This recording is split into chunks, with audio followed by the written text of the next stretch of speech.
So we were doing companies act, और उसमें basic we had started with the concept of features of a company, right. आपका SP का जो basic है वो हमने कंप्लीट कर दिया, right. Now we go forward today, lifting of the corporate veil. चोली के पीछे क्या है, ये वाला कॉन्सेप्ट हमें देखना है। चोली के पीछे क्या है, बच्चे एक्साइट हो जाते हैं, कुछ और ही सोच लेते हैं। Understand, lifting of the corporate veil, ये कॉन्सेप्ट करने से पहले हमें ये जानना पड़ेगा what are the various kinds of companies. आवाज आ रही है आपको ठीक से? Is it okay with everyone, right? Okay, but first we will go to types of companies, types and classes of companies. So come on your page number 6.10, ये highly important है। What are the various kinds of companies and everything, उसके बारे में जानकारी दी हुई है, उसको देखते हैं एक एक करके। तो सबसे पहले हम चलते बहुत ही सिंपल टाइप ऑफ कंपनी पे, and that is a public limited company. मैंने कल आपको बताया कि टोटल कंपनी जितने भी टाइप्स की है उसमें से 80% are divided in two types, either it's a private limited और it's a public limited. So what is a public limited company, तो देखते हैं। सो ये है आपका पब्लिक लिमिटेड कंपनी का definition on page number 6.15। What is a public company, section 271, मतलब 2 सबसेक्शन या क्लॉज कह लो जो भी है, 71 क्या बोल रहा है? पब्लिक कंपनी का बहुत ही पागल सा डेफिनेशन है। देखो क्या लिखा हुआ, public company means a company which is not a private company, अच्छा, and has a minimum paid up share capital as may be prescribed. क्या डेफिनेशन है, सल्यूट है इसको। कह रहे हैं कि पब्लिक कंपनी वो कंपनी है जो प्राइवेट नहीं है, तो प्राइवेट कंपनी क्या होगी फिर? वो है जो पब्लिक नहीं है। पागल बना रहे हो हम। इसका ये मतलब है कि हमें प्राइवेट लिमिटेड कंपनी का अगर डेफिनेशन डिटेल में पता है तो हमें जानने में आसानी हो जाएगी कि what is a public company. So we will start with public company, but we have to first look at private company. लेकिन क्योंकि हमने पब्लिक पे आ गए तो पहले इसको देख लेते। दो इंपॉर्टेंट बात बोली यहाँ पे, कौन है पब्लिक कंपनी? ऐसी कंपनी जो प्राइवेट नहीं है। You understand that whenever a company is formed, उसके नाम के आगे लिमिटेड ऐसा लिखना पड़ता है। सिर्फ लिमिटेड लिखा है तो वो पब्लिक लिमिटेड कंपनी है, प्राइवेट लिमिटेड लिखा है तो वो प्राइवेट लिमिटेड कंपनी। सो कह रहे हैं कि पब्लिक लिमिटेड कंपनी वो कंपनी है जो प्राइवेट लिमिटेड नहीं है, ठीक है। आगे और मैं रीड कर रहा हूं, provided that a company which is a subsidiary of a company not being a private company shall be deemed to be a public company for the purpose of this act even where such subsidiary company continues to be a private company in its articles। अच्छा, मतलब public company के definition में और एक flavour add हो गया। पहले उन्होंने प्राइवेट लिमिटेड का मसाला ऐड किया, अब कुछ तो होल्डिंग सब्सिडरी का मसाला ऐड किया, राइट। सो कुछ समय के लिए हम इन दो चीजों को बाजू में रखते हैं। एक तो समझ में आ गया कि जो पब्लिक है वो प्राइवेट तो नहीं है, लेकिन ये जो सेकंड प्रोविजन दिया हुआ है ना कि होल्डिंग सब्सिडरी डीम्ड पब्लिक, ये क्या है सर? ये समझने के लिए हमें पहले ये जानना पड़ेगा what is a holding company and what is a subsidiary company. तो जब हम उस चीज को करेंगे तो हम वापस आते हैं आपको इसको कनेक्ट कर देंगे। तो पब्लिक कंपनी सिग्निफिकेंट पॉइंट्स, हर टाइप के कंपनी में इन्होंने ऐसा डिवीजन किया हुआ है और आप हर टाइप के कंपनी के सिग्निफिकेंट पॉइंट्स को हाईलाइट करोगे। इसमें से कुछ पॉइंट हम देख चुके हैं, कल मैंने आपको बताया था। पब्लिक लिमिटेड कंपनी बनाने के लिए मिनिमम कितने मेंबर चाहिए? 7 मेंबर होना चाहिए। मैक्सिमम कितने मेंबर हो सकते हैं? There is no limit. Minimum कितना पेड अप शेयर कैपिटल होना चाहिए? कोई मिनिमम रिक्वायरमेंट नहीं है। क्या इसके शेयर्स फ्रीली ट्रांसफरेबल है? यस सर, शेयर्स का फ्रीली ट्रांसफर होना मतलब क्या? अब जैसे मेरे पास अगर अशोक लेलैंड के शेयर्स है, अशोक लेलैंड जो ट्रक्स चलती है उस कंपनी के अगर शेयर है, तो मैं चाहूं तो ये शेयर्स आपको बेच सकता हूं, आप चाहे तो किसी और को बेच सकते हो। इसको बोलते हैं फ्रीली ट्रांसफरेबल। इसमें कंपनी की मुझे परमिशन लेने की जरूरत नहीं है। प्राइवेट लिमिटेड कंपनी में अगर मुझे उस कंपनी के शेयर्स किसी को बेचना है तो मुझे कंपनी की परमिशन लेनी पड़ती है, बट पब्लिक लिमिटेड में दोज आर फ्रीली ट्रांसफरेबल। अगर ये कंडीशन नहीं होती ना, अगर ये कंडीशन नहीं होती तो इंडिया में स्टॉक मार्केट चलता ही नहीं। बिकॉज स्टॉक मार्केट में आप क्या करते हो? शेयर्स को परचेज किया, आपने सेल किया, ना आपने परचेस करते वक्त कंपनी से परमिशन लिया, ना सेल करते वक्त आप ले रहे हो, बिकॉज वो सारी की सारी जो पब्लिक कंपनीज है उनके शेयर्स फ्रीली ट्रांसफरेबल। वो कैसे है? Freely transferable. So freely transferable का मतलब वो है कि वो कंपनी का शेयर अगर आपके पास है तो आप वो किसी और को भी बेच सकते हो without asking the permission from the company, that is called as freely transferable. और ऐसा नहीं कि सिर्फ एक बार बेच सकते हो, लिया बेचा लिया, ऐसा कितने बार, इनफाइनाइट नंबर ऑफ टाइम्स आप कर सकते हो। That is the core concept of freely transferable. 2-4 साल पहले मेरे पास टाटा मोटर्स के शेयर्स थे, मैंने उसको बेच दिया, लास्ट ईयर वापस परचेज किया, अब इस साल वापस बेच दिया, 2 साल बाद वापस परचेज करूंगा, वापस बेच दूंगा, n number of times I can repeat the transactions. There is no restriction on the number of transactions also. That is called as freely transferable. समझ में आ रहा है? And of course, a public company is one which is not a private company. तो sir एक company public है कि private है कैसे पता चलेगा? आर्टिकल ऑफ एसोसिएशन पता है आपको? कंपनी बनाते वक्त 2 डॉक्यूमेंट्स की जरूरत होती है। आप सारे के सारे एसपी के स्टूडेंट तो आप जानते ही है। कंपनी के जो आउटर बाउंड्री लाइन है उसको मेमोरेंडम ऑफ एसोसिएशन बोला जाता है, इंटरनल डॉक्यूमेंट को क्या बोला जाता है? सो कंपनी का जो आर्टिकल ऑफ एसोसिएशन है उसको रीड करके हमें समझ में आएगा कि क्या ये कंपनी पब्लिक लिमिटेड है या ये कंपनी प्राइवेट लिमिटेड। ओके, आगे देखते हैं। Subsidiary of a public company is deemed to be a public company. इसको हाईलाइट करो, स्टार मार्क।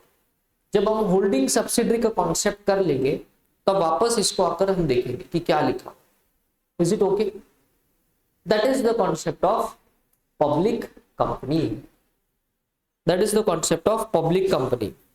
चलो, according to section 3(1) clause A, a company may be formed for any lawful purpose for 7 or more persons where the company to be formed to be a public। तो minimum कितने लोग चाहिए बनाने के लिए? एक और पॉइंट यहां पर लिख लो आपके अपने रिकॉर्ड पर्पस के लिए।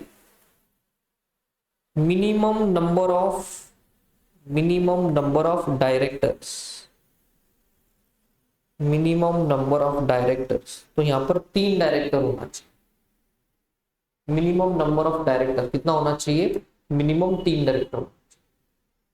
अब हमारे मन में क्यूरियोसिटी है, सर ये पब्लिक कंपनी का डेफिनेशन पूरी तरीके से समझने के लिए हमें पहले ये पढ़ना होगा कि प्राइवेट लिमिटेड कंपनी क्या है।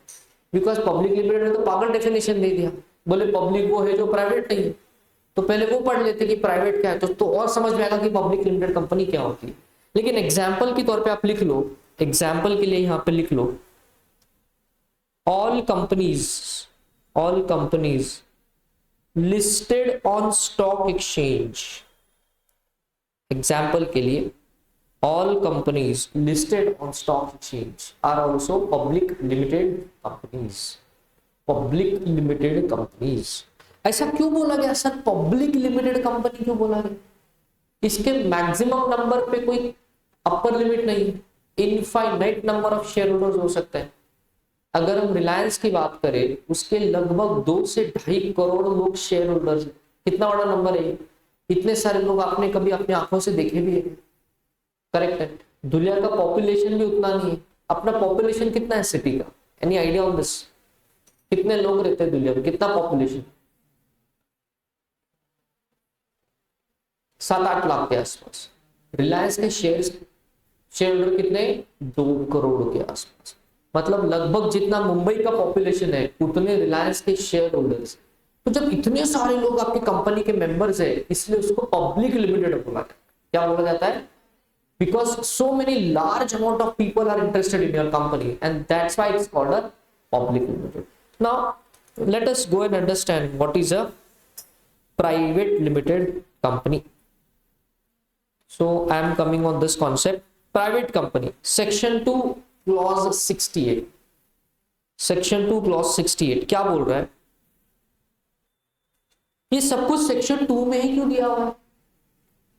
पब्लिक का भी 2 में दिया हुआ है, प्राइवेट का भी 2 में दिया हुआ है, होल्डिंग सब्सिडी सब कुछ 2 में दिया हुआ है। बिकॉज अगर आपको याद है लॉ पढ़ाने का पहला दिन मैंने आपको बताया था कि किसी भी एक्ट के सेक्शन 2 में उस एक्ट में आने वाले वर्ड्स का मीनिंग होता है। तो हर उस वर्ड का मीनिंग कहां दिया होगा? सेक्शन 2 में ही दिया। चलो क्या बोल रहा है? बोले प्राइवेट लिमिटेड कंपनी कौन सी कंपनी? सिंपल डेफिनेशन होगा which is not a public. लेकिन ऐसा नहीं है। Private company means a company having a minimum paid up share capital as may be prescribed and which by its articles, articles को bracket में लिखो, article of association, article of association. इसके article of association में 3 restrictive clauses है, इसको ऐसे लिखो, restrictive clauses, restrictive clauses, restrictive clauses. तो क्या बोला उन्होंने, प्राइवेट कंपनी वो कंपनी है उसमें दो चीज है, फर्स्ट उसका minimum paid up share capital अभी पता चलेगा, एंड सेकेंड उसके आर्टिकल ऑफ एसोसिएशन में ये 3 रिस्ट्रिक्टिव क्लॉजेस है। इसका ये मतलब है कि पब्लिक लिमिटेड कंपनी के आर्टिकल ऑफ एसोसिएशन में ये क्लॉजेस नहीं है।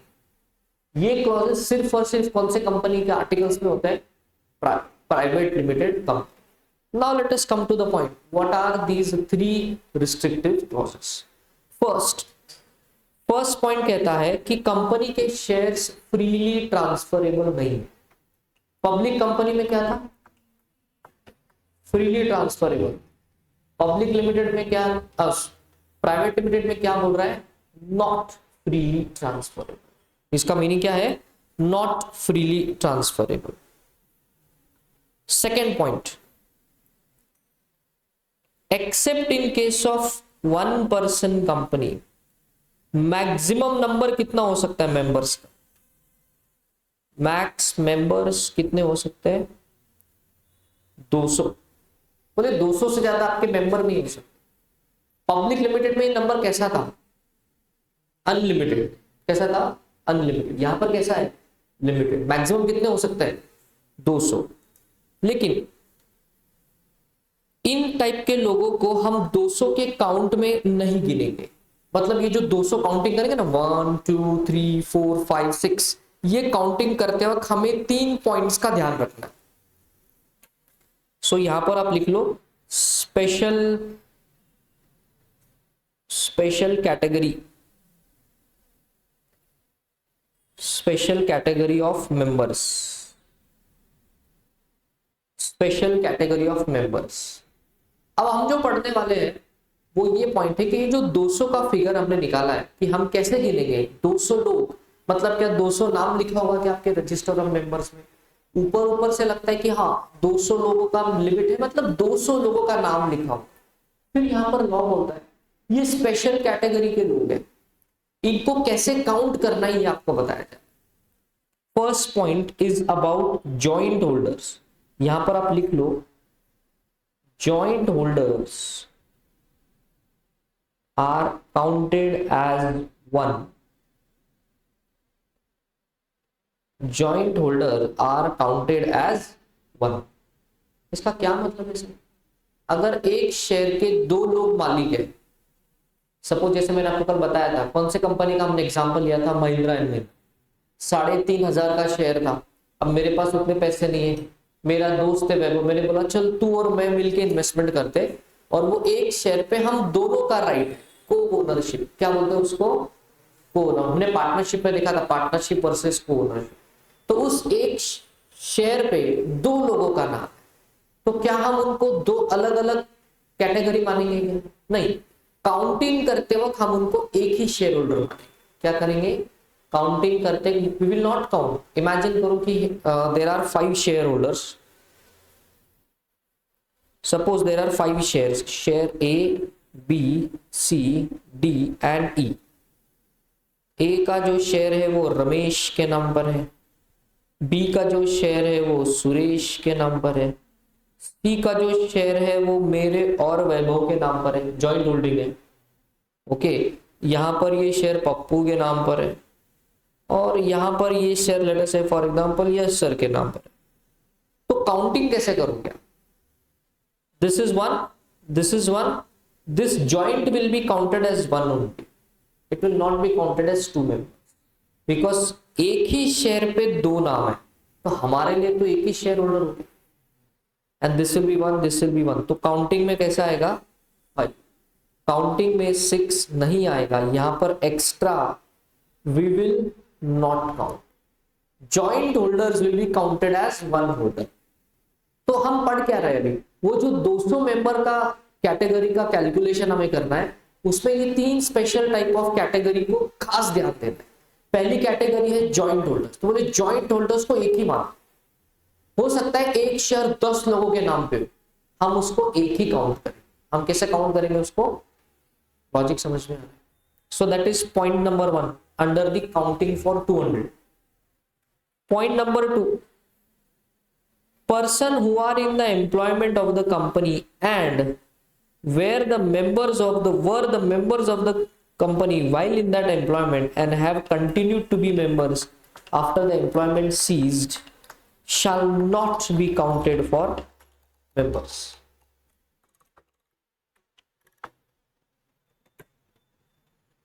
इसका क्या मतलब है?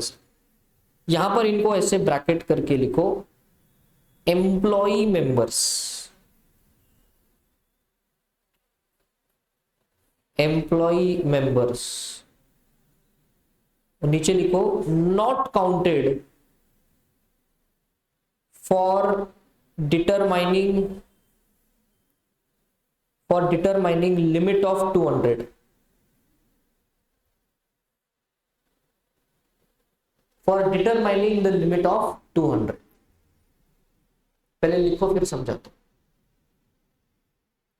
एम्प्लॉई मेंबर,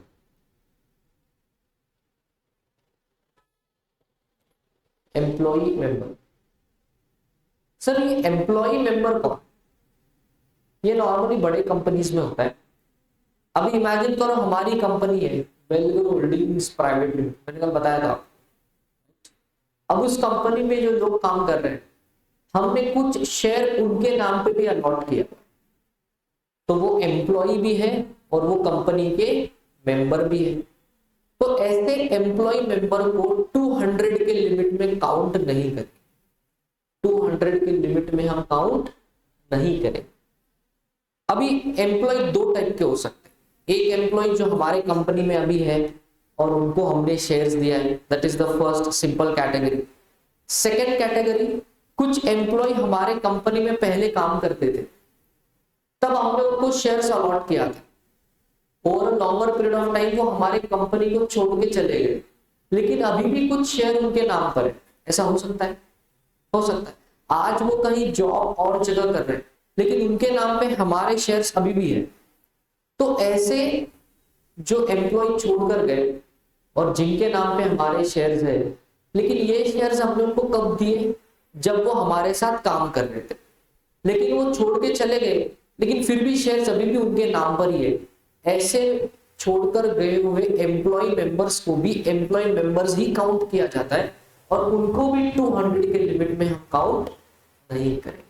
इसका मतलब present employees and past employees who are members of the company will not be counted under this category of 200 members, under this category of 200। समझ में आ रहा है? So that was your second point। अब third point, prohibits। क्या क्या हो गया रे यहाँ पे? 200 के मेंबर में joint holders and employ members, something is missing, wait।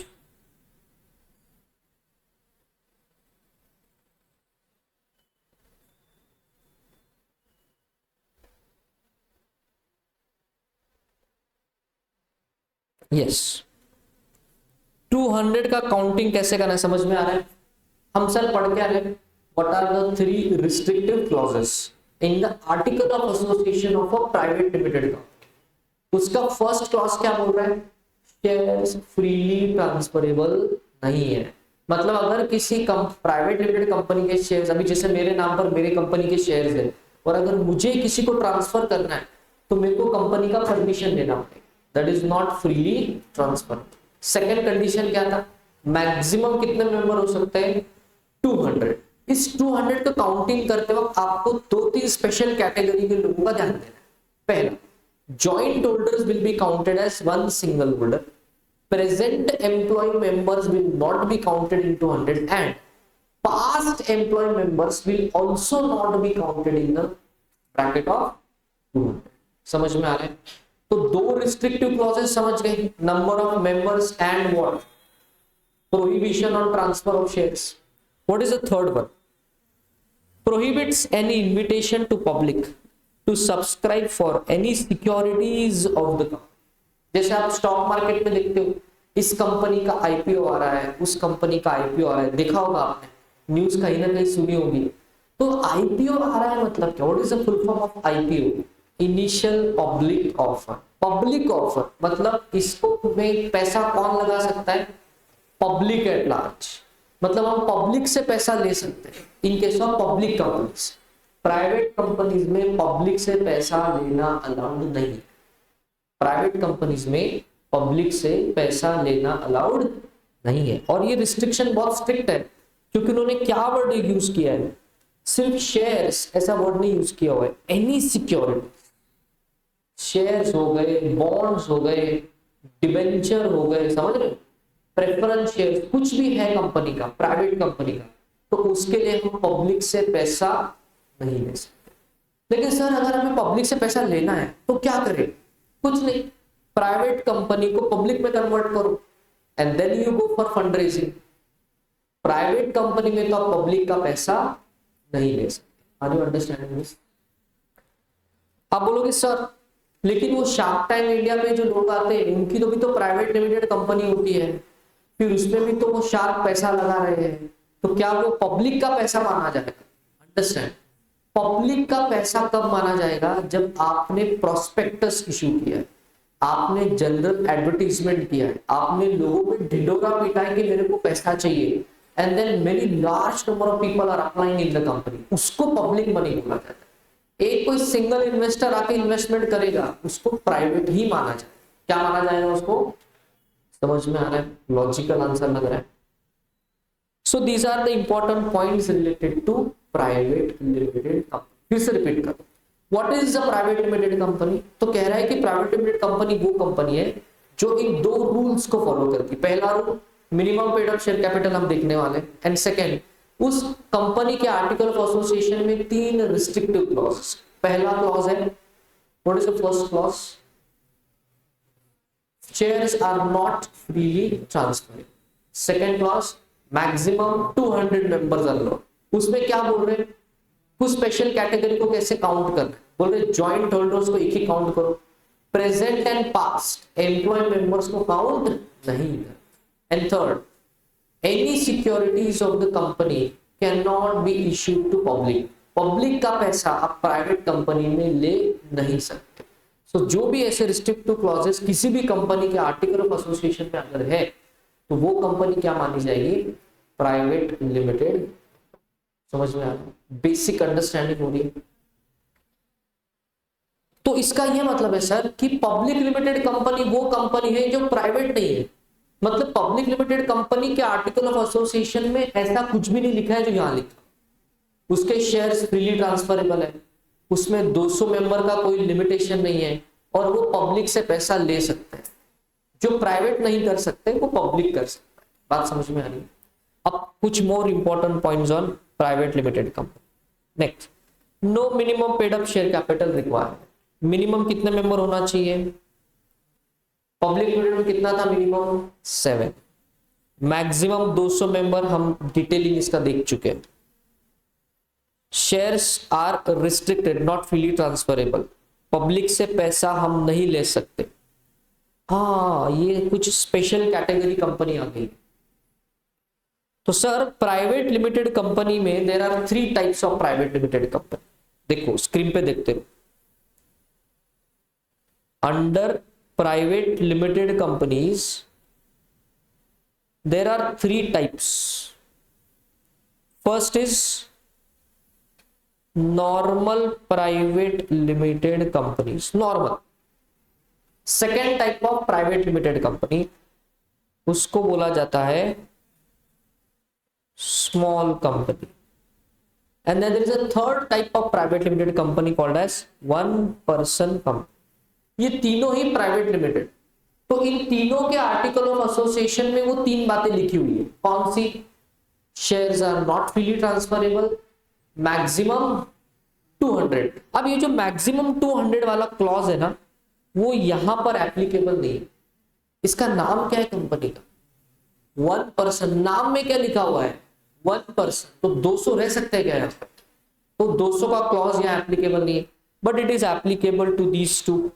और लास्ट में क्या लिखा था प्राइवेट के रिस्ट्रिक्शन में? पब्लिक से पैसा नहीं ले सकते, वो ये तीनों को भी एप्लीकेबल। सो इसको हम समराइज कर सकते हैं।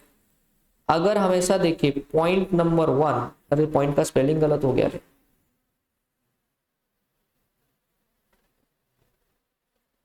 Point 1, point 2 and point 3। Point number 1 क्या था? Shares are not freely transferable, ये इसको भी एप्लीकेबल है, इसको भी एप्लीकेबल है, इसको भी एप्लीकेबल। पॉइंट 2 क्या था? मैक्सिमम 200 मेंबर्स, इधर एप्लीकेबल है, यहां एप्लीकेबल है, यहां नॉट एप्लीकेबल। लास्ट क्या पॉइंट था? पब्लिक से पैसा नहीं ले सकते, इधर भी एप्लीकेबल है, इधर भी एप्लीकेबल है, इधर भी। लिख लो इसे, ये छोटा सा चार्ट ड्रॉ करो।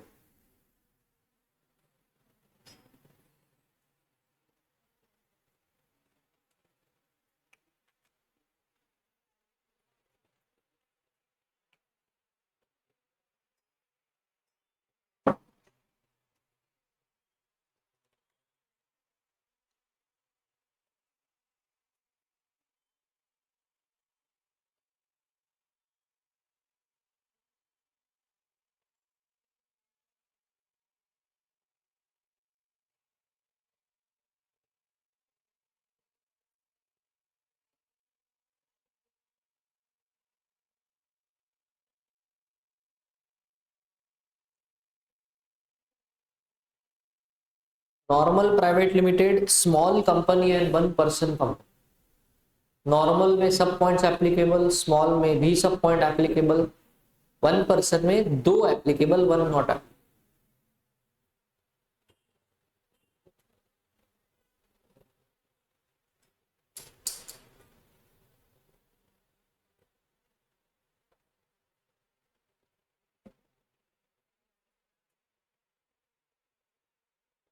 लिख लिया?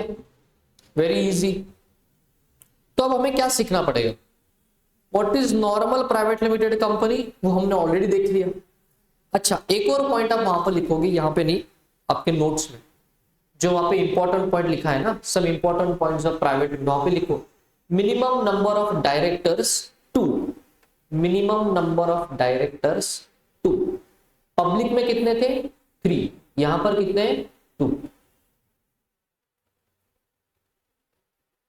कुछ बच्चे अभी भी सोचे अरे किधर लिखने का है, सर ने किधर बोला है? अरे यहां इधर ऐड करो, यहां पे मिनिमम नंबर ऑफ डायरेक्टर्स कितना है? 2। Private limited. Is it okay? समझ में आ रहा है?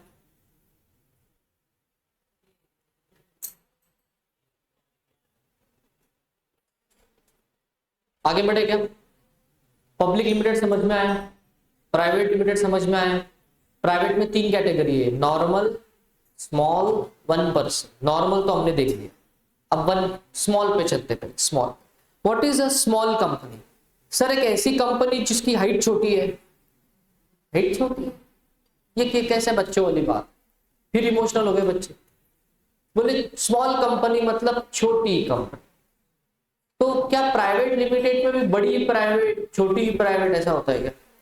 देखो, what is a small company? First of all, small company is a private limited company. तो उसमें भी वो 3 क्लॉजेस होंगे क्या? Restrictive, maximum 200 members, no public money and no shares transferable. ये तीनों क्लॉज इसमें भी है, हमने आपने टिक करके लिया है। तो हम नॉर्मल प्राइवेट को स्मॉल कब बोलेंगे? जब वो ये 2 कंडीशन को सेटिस्फाई करता है। एक कंडीशन है आपका पेड अप शेयर कैपिटल की, और एक कंडीशन है आपके turnover. What is a paid up share capital? Simply company का बैलेंस शीट कभी देखा है क्या आपने? कंपनी का नहीं, नॉर्मल बैलेंस शीट तो देखा ही होगा, बनाया भी है आपने। नॉर्मल बैलेंस शीट में आप यहां पे कैपिटल लिखते हो ना, this is liability, this is assets. ये किसी को समझ नहीं आ रहा तो जल्दी जल्दी फटाफट से पूछ जाओ यहां से, इतना सिंपल पॉइंट है ये। इसी को हम कंपनी में इक्विटी कैपिटल क्या लिखेंगे?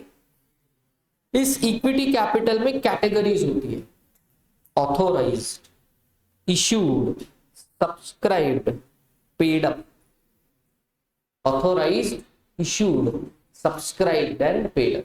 अभी इसमें क्या क्या डिफरेंस है इसमें हम बाद में आते हैं, पहले अभी समझो हम सिर्फ पेड अप कैपिटल की बात।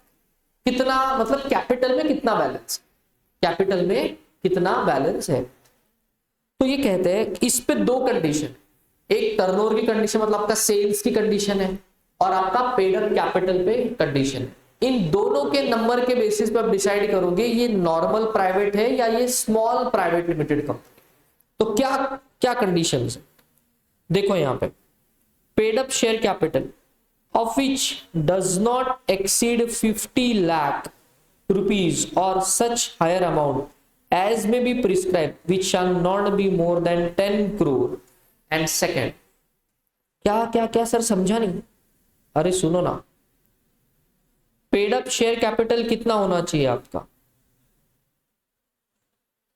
50 lakh less than equal to 50 lakh. क्या कंडीशन है? Less than equal to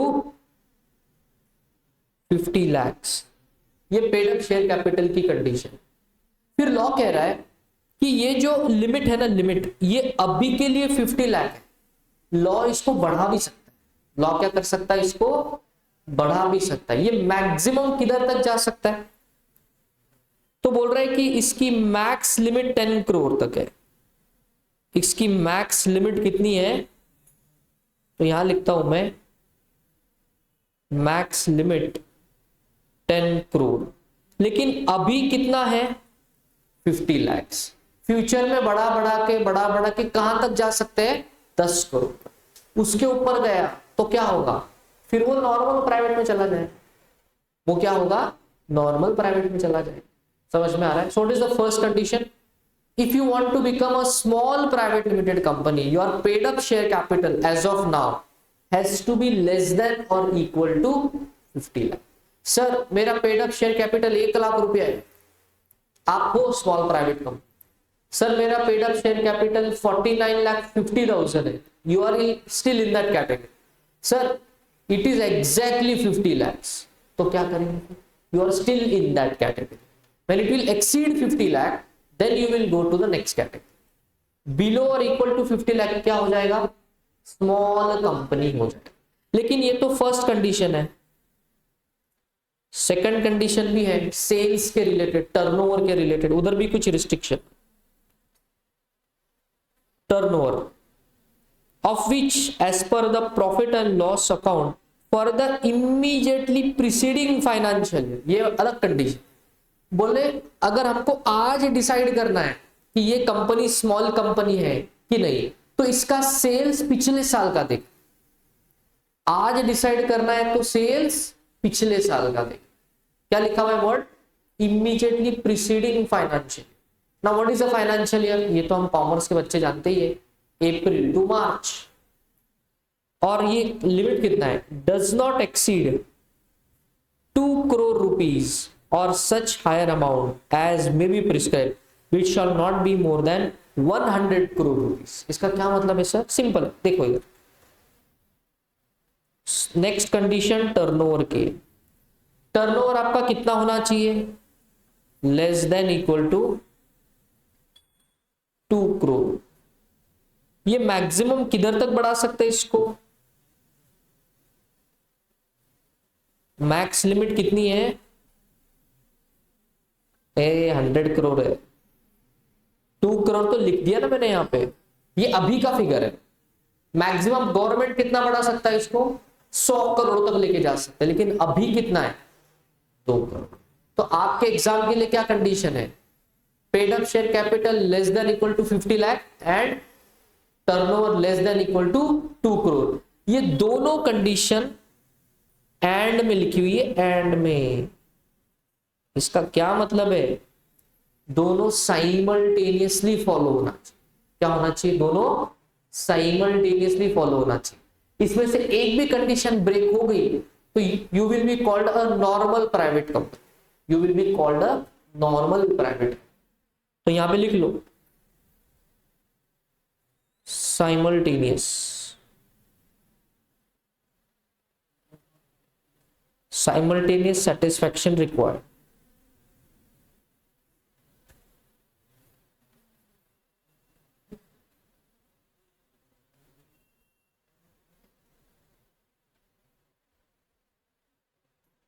simultaneous satisfy for eligibility, ऐसा नहीं कि एक हो गया एक नहीं, दोनों चाहिए। Paid up share capital 50 lakh या उससे नीचे, सेल्स 2 करोड़ या उससे नीचे। अगर ऐसा आपका प्राइवेट कंपनी है तो वो कौन सा कैटेगरी का प्राइवेट कंपनी है? Small company. क्या बोलेंगे उसको? Small company. कोई डाउट है इसमें? Any problem? सर क्या एक स्मॉल कंपनी के आर्टिकल ऑफ एसोसिएशन में वो 3 रिस्ट्रिक्टिव क्लॉजेस होंगे क्या? हाँ होंगे ना, because it is by default a private limited. तो वो maximum 200 member, shares not freely transferable, can not take public money, ये इधर भी आएगा। लेकिन इधर एडिशनल 2 कंडीशन क्या है? Paid up share capital less than equal to 50 lakh and turnover less than equal to 2 crore. समझ में आ रहा है? देखो कंपनीज एक्ट में ना ऐसा कंडीशंस याद रखना पड़ता है। हर टाइप की कंपनी के लिए कुछ कंडीशंस है, हर टाइप की कैटेगरी में कुछ स्पेशल कंडीशंस है, वो याद रखना। It has to be remembered, कोई इसको तरीका नहीं है। अभी ये क्लॉजेस कहां एप्लीकेबल नहीं हो? कौन सी टाइप के स्मॉल कंपनी के लिए ये क्लॉजेस एप्लीकेबल, मतलब वो पेड अप शेयर कैपिटल और टर्नओवर का लिमिट किधर एप्लीकेबल नहीं है? पहला, होल्डिंग सब्सिडरी के केस में एप्लीकेबल नहीं है, सेक्शन 8 कंपनी के केस में एप्लीकेबल नहीं है। What is section 8 company? मैंने बताया था, चैरिटी कंपनी। लिख लो सेक्शन 8 चैरिटी कंपनीज, समाज सेवा करने के लिए कंपनी बनाई है आपने, तो छोटी समाज सेवा क्यों कर रहे हैं, बड़े समाज सेवा को, तो आपको वो क्लॉजेस एप्लीकेबल नहीं है। सर मैं कौन से क्लॉजेस की बात कर रहा हूं? Turnover and paid up share capital. I am not talking about those 3 restrictive clauses, वो तो है ही एप्लीकेबल। सिर्फ कौन से क्लॉजेस एप्लीकेबल नहीं की बात हो रही है? Paid up share capital and turnover. और कहां पे? अ कंपनी और a body corporate governed by any special act. लिख लो banking act, insurance, electricity etcetera. Banking, electricity, insurance etcetera, ये भी कंपनीज ही है, लेकिन इनको कंपनी एक्ट भी एप्लीकेबल है, उनकी अपनी स्पेशल एक्ट भी है, इसलिए उनको स्मॉल कंपनी के कंडीशंस एप्लीकेबल नहीं होती। समझ में आ रहा है? दिमाग में जा रहा है क्या, या दिमाग के ऊपर से जा रहा है? अब एक अमेंडमेंट आ गई यहां पे,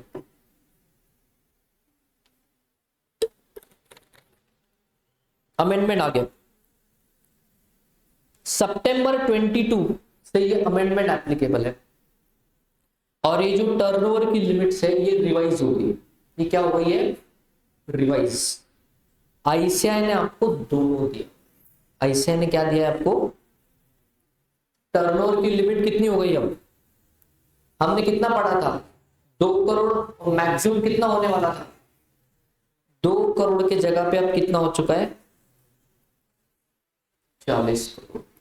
पेड अप शेयर कैपिटल कितना पढ़ा था हमने? Less than equal to 50 lakh. वो मैक्सिमम कितना हो सकता था?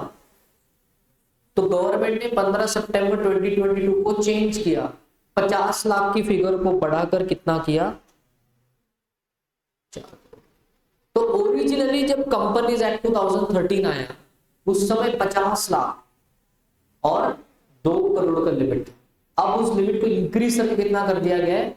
4 करोड़ और 40 करोड़। तो 4 crore paid up share capital, 4 crore उससे कम, turnover less than equal to 40। तो सर हमारे एग्जाम के लिए क्या है? Amended applicable. क्या एप्लीकेबल है? अमेंडेड। तो सर अमेंडेड है तो फिर डायरेक्टली आपने यही क्यों नहीं पढ़ा दिया? बेटा अगर ये नहीं पढ़ाऊंगा तो इसका लॉजिक ही समझ में नहीं आएगा। वो मैक्सिमम लिमिट की बात ऊपर लिखी हुई है, तो 50 लाख को बढ़ाकर कितना किया? 4 करोड़ और 2 करोड़ को बढ़ाकर 40 करोड़। लेकिन क्या अभी भी वो अपर लिमिट के अंदर है क्या? यस, करेक्ट है। अपर लिमिट कितनी थी पेड अप शेयर कैपिटल की? 10 करोड़। अभी कितनी है? 4 crore, well with in the limit. Turnover पे कितनी लिमिट थी? मैक्सिमम 100 करोड़। अभी कितनी है? 40 crore, well with in the limit. तो अभी याद करने के लिए इजी हो गया, 4 और 40।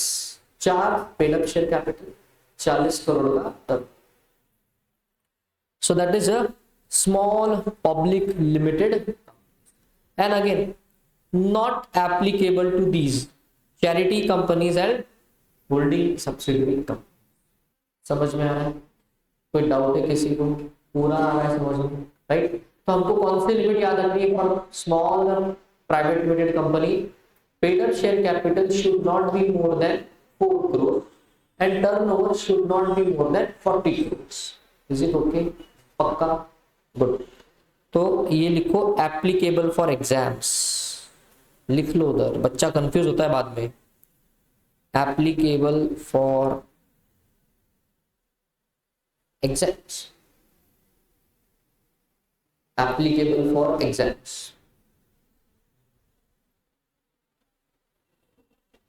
तो समझ में आया what is a small private limited company, what is a normal private limited company, what is a public limited company. ये 3 टाइप हमने कंप्लीट किया।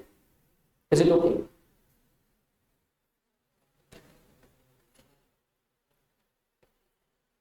अब हमें किस पे चलना है? सबसे स्पेशल कैटेगरी, 1% कंपनी। 1% कंपनी कौन सी कंपनी है? Private limited company. लेकिन उसके नाम में क्या लिखा हुआ है? 1%। मतलब इसमें मिनिमम कितना लोग होंगे? वो मैक्सिमम, क्योंकि मिनिमम 1 से कम 0 कैसे होगा, और मैक्सिमम कितना होगा? 1 से ऊपर चला गया तो क्या होगा फिर? It will be either small private और अ नॉर्मल। तो 1% कंपनी सिग्निफिकेंट पॉइंट्स, फटाफट से इधर से देखते हैं उसको, बहुत सारे पॉइंट, और ये एग्जाम के लिए बहुत इंपॉर्टेंट है। 50-60 करोड़ स्टार डाल दो इसमें। सर इतने स्टार तो जिंदगी में देखे भी नहीं है। आयशा का hot favourite question, right a short note on 1% company. पूरा लिखना पड़ेगा। सर कौन से सेक्शन में डिफाइंड है? सेक्शन 2 क्लॉज 62 में डिफाइंड है। सेक्शन 2 सब सेक्शन 62 में डिफाइंड है। What is a 1% company? 1% को कंपनी में बड़े बड़े अक्षरों में लिख दो, private limited company. Private limited company क्या होगा? सर जो अपनी जिंदगी में सिंगल है, क्या उसको किसी को बनाना चाहिए? अरे क्या सोच रहा है पागल, इमोशनल क्यों हो रहा है? अपने लाइफ को कंपनी से क्यों जोड़ रहा है? सर कौन से टाइप के लोग 1% कंपनी बनाते? क्या सारे सिंगल लोग 1% कंपनी बनाते? It is not like that. It is not like that. When a person wants to do business in a company format, लेकिन किसी के साथ नहीं करना, उसको अपना काम अकेला ही करना है, उसको अपना बिजनेस पे अपना खुद का कंट्रोल चाहिए, लेकिन उसको कंपनी का फॉर्मेट चाहिए, तो उसे क्या ऑप्शन दिया गया है? 1% कंपनी। क्या दिया गया उसमें? तो वो उसमें सारी कंपनी की खूबी आ जाएगी। कौन कौन सी? कॉमन सी, परपेचुअल सक्सेशन, उसके बाद क्या था भूल गए, artificial legal person, limited liability, judicial person, वो सारी कंपनी के बेनिफिट इसको मिले। करेक्ट? क्या हिमांशु बीच में इनकलाब जिंदाबाद बोल रहे थे, गलती से फोन बच गया। क्या कर रहे थे बेटा? फोन आ गया किसी को? चलो ठीक है, साइलेंट पे रखो, खुद को संभालो, आ जाओ। 1% company, what is a 1% company? Significant, अरे सुनो रे, सिग्निफिकेंट पॉइंट्स। फर्स्ट, क्या बात, ओनली 1% एज अ मेंबर। क्यों सर? नाम में लिखा हुआ है उसके 1% company. So only 1 person as a member. Sir तो आपने जो कल बताया था ना, वो board of director, promoter, share holder, member, ये सब इधर एक ही आदमी, ये सब इधर एक ही आदमी, क्योंकि एक ही आदमी की कंपनी है। तो अलग अलग कैसे हो सकते, अलग अलग हो नहीं सकता ना, ये बोर्ड ऑफ डायरेक्टर है, ये शेयर होल्डर है, ये मेंबर है, ऐसा कुछ भी नहीं सोच, पूरा कंप्लीट बॉडी एक साथ ही काम करता है, ठीक है।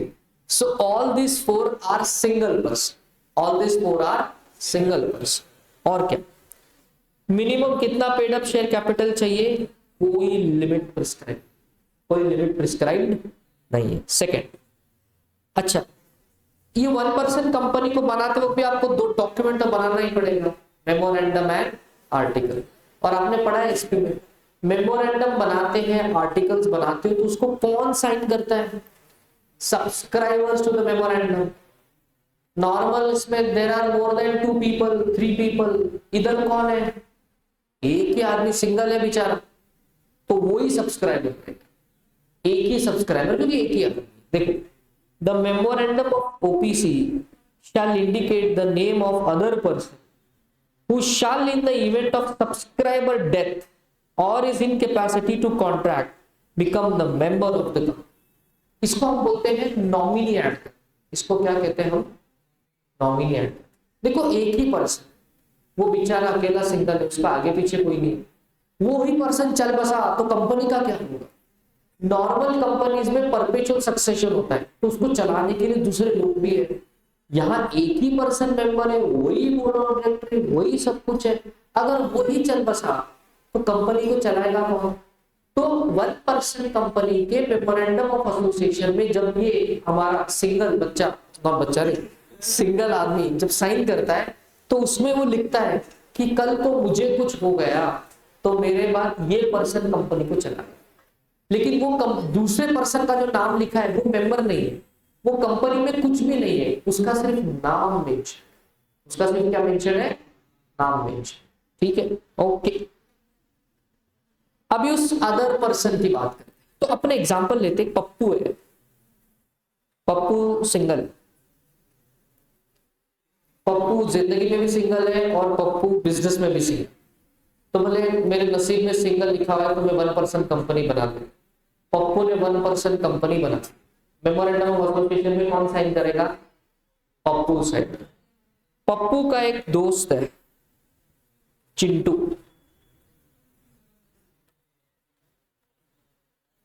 पप्पू का इस दुनिया में कोई नहीं है चिंटू पे, पप्पू का चिंटू पे अटूट विश्वास है, शादी नहीं करने वाले, वो दोस्त है। वो कौन है, दोस्त। देखो आप क्या एक स्टेप आगे सोच, इसलिए मैं पहले आपको, दोस्त है, अच्छे दोस्त है। तो पप्पू ने ओपीसी बनाई, लेकिन पप्पू ने चिंटू का नाम अपने मेमोरेंडम में लिखा, क्या लिखा कि कल चल के अगर मैं इस दुनिया से चला गया तो मुझे जाने देना, मेरी जगह पे चिंटू को मेंबर बनाना, क्या करना, मेरी जगह पे चिंटू को मेंबर बनाना। इसका ये मतलब है कि चिंटू अभी मेंबर बन गया है, नहीं, अभी मेंबर कौन है, पप्पू ही। सिर्फ पप्पू के डेथ के बाद कौन मेंबर बनेगा, चिंटू बनेगा। तो अभी चिंटू की बात होगी, तो यहां पे लिख लो point for Chintu, point for Chintu. The other person whose name is given in the memorandum shall give his prior written consent in prescribed form and same shall be filed with the registrar of companies at the time of incorporation of company along with its e-memorandum and e-articles। इसका क्या मतलब, पप्पू चिंटू को अपना वारसदार बनाना चाहता है, legal hair बनाना चाहता है, लेकिन इसके लिए चिंटू भी रेडी होना चाहिए, हाँ या ना। ऐसे तो पप्पू कुछ भी करेगा, प्रियंका चोपड़ा का नाम लिख देगा, बोलेगा अगर मैं चल बसा तो प्रियंका चोपड़ा मेरी कंपनी चलेगी। प्रियंका चोपड़ा को पता भी नहीं पप्पू कौन है उधर, समझ में आया। तो जिस सेकंड पर्सन का आप नाम लिख रहे हो, क्या उसकी परमिशन भी चाहिए क्या, हाँ। और उसकी परमिशन मतलब फोन पे परमिशन मत लो, उसकी रिटर्न परमिशन चाहिए, क्या चाहिए। और वो सिर्फ लेके अपने किताबों में नहीं रखनी है, वो रजिस्ट्रार को भी देना। किसको देना है, कौन है रजिस्ट्रार को बताया था मैंने, गवर्नमेंट ने अपॉइंट किया हुआ बंदा है जो कंपनीज के रजिस्ट्रेशन मैटर को हैंडल करता है। ये बंदा कहाँ बैठता है, न्यू दिल्ली में, कौन से मिनिस्ट्री में बैठता है? मिनिस्ट्री ऑफ कॉर्पोरेट अफेयर्स, इसलिए वो चीज आपको पहले इज इट ओके। और भी बहुत सारे such other person may be given the right to withdraw his consent। अगर आगे चल के चिंटू पप्पू का झगड़ा हो गया तो चिंटू चाहे तो अपनी परमिशन वापस ले सकते, ठीक है। चल यस, कोई डाउट है किसी को कुछ? चल अभी खत्म नहीं हो, बहुत सारे point. The member of OPC may at any time change the name of such other person by giving notice to the company and the company shall intimate the same to the registrar। एक दिन पप्पू दुलिया के demand में घूम रहा था, उसको पिंकी दिखाई दी, फिर कुछ कुछ होता है, नहीं गलत है, गलत है, दोस्ती हो, क्या हो गई? दोस्ती हो गई। तो पप्पू को पिंकी में ज्यादा इंटरेस्ट आने लगा। पप्पू को लगा चिंटू क्या ही काम का, चिंटू तो चिंटू ही है, बोले पिंकी को अपना मेंबर बनाए। क्या करेंगे? पिंकी को मेंबर बनाए। तो क्या पप्पू चिंटू को हटा के पिंकी का नाम एज अ लीगल अपॉइंट कर सकता है? तो कर सकता है। उसके लिए उसे क्या करना है? कंपनी को नोटिस देना है। पप्पू अपने ही कंपनी को नोटिस देगा और कंपनी क्या करेगी? रजिस्ट्रार को बताए। कंपनी क्या करेगी? रजिस्ट्रार को बताए। Is it okay? तो यहाँ पे पिंकी का एंट्री हो रही है, पिंकी इन, चिंटू आउट। आगे, any such change in the name of person shall not be deemed to be an alteration of memorandum. इसको हाईलाइट कर लो।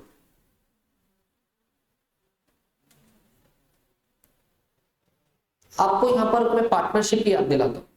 अंडरस्टैंड, पार्टनरशिप में हमने कॉन्सेप्ट पढ़ा था, change in the constitution of firm.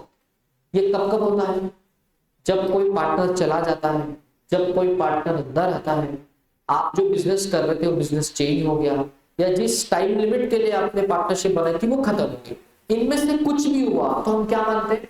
There is a change in the constitution of firm. उसी तरीके से जब मेमोरेंडम और आर्टिकल्स में भी लोग चेंजेस करते हैं, उसको क्या बोला जाता है? Alteration in memorandum and articles. क्या बोला जाता है उसको?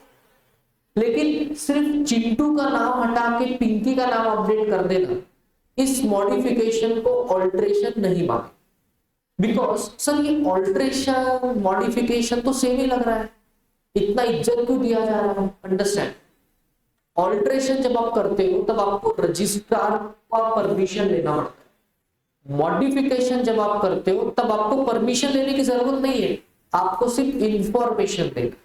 There is a difference between asking permission and giving information. कई बार आपके साथ घर पे हुआ है, पापा मम्मी से आप पूछते हो अभी जो आपकी उम्र है, ये उम्र में अगर आपको पिकनिक जाना है, वो भी 2-3 दिन के लिए बाहर, तो घर पे आप पूछते हो कि मैं जाऊं कि नहीं जाऊं, ये परमिशन है। जब आप मेरी उम्र में हो जाओगे तब आप घर पे इंफॉर्मेशन देते हो कि मैं 2 दिन के लिए जा रहा हूं, वापस आ जाऊं। परमिशन एंड इंफॉर्मेशन, समझ में आया? परमिशन एंड इंफॉर्मेशन सो फर्क है। तो वो कह रहे हैं कि जब ऑल्टरेशन करना है तो परमिशन लेनी पड़ती है, जब आप मॉडिफिकेशन करते हैं तो इंफॉर्मेशन लेनी। तो पप्पू को चिंटू को हटा के पिंकी को ऐड करना है, that is not alteration, that is just modification.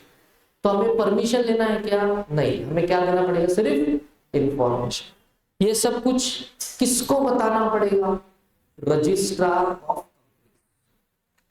चलो अभी अगला सवाल है, सर ये 1 पर्सन कंपनी कौन बना सकता है? सर 1 पर्सन कंपनी 1 पर्सन बना सकता है? नहीं, आप 1 नंबर में फोकस मत करो, आप पर्सन पे फोकस करो, पर्सन। क्योंकि company itself is a legal person. तो क्या एक कंपनी अपनी ही 1 पर्सन कंपनी बना सकती है क्या? ऐसा सवाल आपके मन में आना चाहिए, उसी का जवाब यहाँ पे दिया हुआ है। तो उन्होंने क्लैरिफाई किया है, कैसे कुछ भी पागल जैसे मत सोचो। Only a natural person who is an Indian citizen whether resident in India or otherwise and has stayed in India for a period not less than 120 days, पता तो इसका मतलब क्या होगा? During the immediately preceding financial year shall be eligible to incorporate an OPC and shall be nominee for the sole member of OBC. तो वो चिंटू और पिंकी कौन है? नॉमिनी है। कौन है वो? नॉमिनी। अब इस कंडीशन को समझते हैं। तो कौन सा पर्सन 1% कंपनी बना सकता है? आप नेचुरल पर्सन हो क्या? हाँ सर, अगर किसी को डाउट है तो वो पागल ही है। 17-18 सालों से आपको पता ही नहीं कि नेचुरल पर्सन। आप एक नेचुरल पर्सन, आप क्या हो? Natural person. Sir artificial person कौन होता है? Company artificial person, robot artificial person, AI artificial person. फिर अंडरस्टैंड, ये रोबोट एआई कंपनी ये ओपीसी नहीं बना सकती। ओपीसी कौन बना सकता है? सिर्फ नेचुरल पर्सन। फिर आगे एक और स्टेप बढ़ गए, बोले इंडियन सिटीजन होना चाहिए। आप इंडियन सिटीजन हो क्या बात कर रहे हैं सर, हम इंडिया पाकिस्तान की मैच देखते। अरे पागल, बर्थ सर्टिफिकेट क्या है तेरा? इंडियन है। तेरा सिटीजनशिप वहां से डिसाइड होता है, सिर्फ मैच देखने से सिटीजनशिप डिसाइड नहीं होती, ठीक है? तो इंडियन सिटीजन होना चाहिए। उसके बाद एक और कंडीशन ऐड करी गई, वो रेसिडेंट भी होना चाहिए। क्या होना चाहिए? रेसिडेंट। अब रेसिडेंट का मतलब क्या? सर रेसिडेंट का एड्रेस, मेरा रेसिडेंस का एड्रेस है, मतलब मैं रेसिडेंट हूं। ये मासूम सोचे, ये क्या है? देखो दुनिया बहुत बड़ी है, लोग इंडिया से बाहर भी जाते हैं, कुछ समय के लिए बाहर रहते हैं, फिर वापस भी आ जाते हैं। तो ये बाहर रहने के समय को डिफाइन किया गया, रेसिडेंट एक्ट में डिफाइन किया गया। ये क्या बोलता है? If a person stage in India for 120 days और मोर, तो वो क्या बोलेंगे उसको? हम रेसिडेंट। लेकिन ये 120 डेज कब काउंट करना है? प्रेजेंट ईयर का या पिछले साल का? लास्ट ईयर का। कब का काउंट करना है? देखो तो लिखा है यहां पे।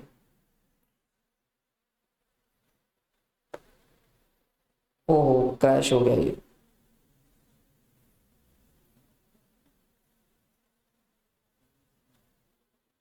One 20 days during the immediate preceding financial year. मतलब ये कंडीशन कब चेक करनी है? इन इमीडिएट प्रीसीडिंग फाइनेंशियल ईयर। अभी कौन सा फाइनेंशियल ईयर चल रहा है? एग्जाम्पल लेते हैं 25-26। What is the previous financial year? तो आपको ये देखना है कि इस साल में क्या आप इंडिया में 120 डेज या उससे ज्यादा रहे हो क्या?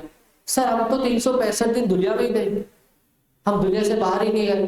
तो आप और हम सब रेसिडेंट, करेक्ट है? तो सिर्फ दुनिया ही नहीं, कश्मीर से लेके कन्याकुमारी, बॉम्बे से लेके वेस्ट बंगाल, पूरा India, right? Of course Andaman Nicobar islands, इधर उधर जो इंडियन टेरिटरी है उसमें किधर भी। सर मैं पीओके में जाके, क्या सोच रहे? ऐसा कुछ भी मत सोच, पीओके में जाके रहूंगा, तू रहेगा ही नहीं, तू चला जाए। तू क्या होगा तेरे? तू चला जाए। तो नॉर्मल सोचो, प्रीसीडिंग फाइनेंशियल ईयर में 120 दिन से ऊपर अगर आप इंडिया में थे तो आप क्या माने जाओगे? रेसिडेंट। अब फिर से रिपीट करते, कौन सा पर्सन ओबीसी बना सकता है? पहला बात, it should be a natural person. Second, वो क्या होना चाहिए? इंडियन सिटीजन होना चाहिए। And third, he should be resident in India. Resident in India मतलब क्या? प्रीसीडिंग फाइनेंशियल ईयर में 120 डेज से ज्यादा वो इंडिया में ही रहना चाहिए। सर कैसे पता चलेगा वो इंडिया में था कि नहीं? पासपोर्ट देख लो उसका। क्या देख लो? पासपोर्ट देख लो। सर पासपोर्ट देखा पूरा ब्लैंक है, मतलब वो कहीं गया ही नहीं, मतलब वो क्या वो कंडीशन को सेटिस्फाई कर रहा है? यस। सर उसका पासपोर्ट देखा, वो लगभग 240 दिन बाहर ही था और सिर्फ 2-3 महीने के लिए इंडिया आया, सो वो नॉन रेसिडेंट हो जाएगा। कौन हो जाएगा? तो ओबीसी कौन बना सकता है? Natural person, Indian citizen and resident in India. तीनों कंडीशन सेटिस्फाई होना चाहिए। क्या होना चाहिए? तीनों कंडीशन सेटिस्फाई होना चाहिए। समझ में आ रहा है? ये लिख लो, resident condition. Right down this residence का कंडीशन।